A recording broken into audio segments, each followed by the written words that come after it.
All right, gentlemen, let's start with, of course, the host nation, the US. Um, Back in the World Cup again, Mauricio Pochettino, ex of Spurs, as their manager. And some are calling it the best collection of U.S. talent in quite some time. Obviously, Christian Pulisic headlining that, but between Weston McKennie, who Mm, is he, your boy from Juve, Tim Weah, Tyler Adams, this is a good team. They've lucked out. They have an easy draw with Paraguay, Australia, and of course Turkey. They'll play their games in SoFi Stadium in LA and of course in Lumen's Field in Seattle. What do you think about the USA? And just to be clear, Pochettino is playing this hybrid sort of 3-4-2-1 approach. Take it away.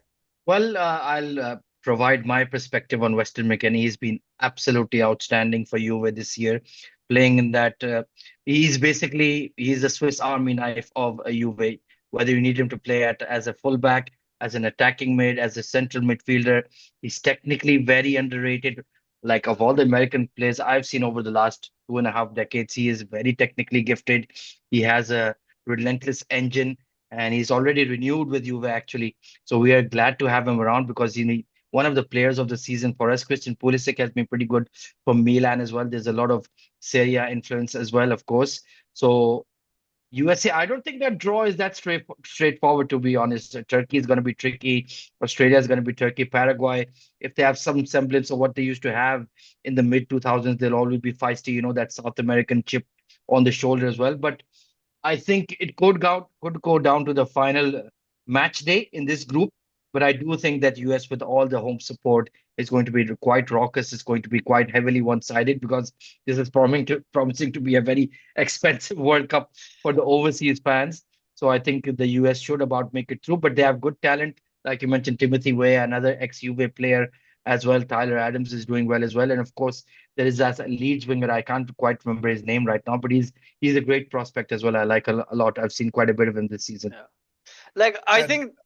before you Mm, go, Mustafa, just to remind our viewers that to qualify for the round of 32, it's the top two teams from each of the groups and the eight best third place teams. So you have, your 24 top 24 teams from the World Cup, from the 12 groups, and then the eight best third place teams yeah, that'll go on to the round of 32. Go ahead. Sorry to yeah, interrupt. yeah, yeah. I just wanted to feed into the Weston McKinney debate because, like, I also like how he's also a very a good goal threat, aerial goal threat, essentially, where like he can affect it very well. He knows how to arrive in the box late to be almost like a poacher, like in that attacking midfield role. And I really do like him as a player.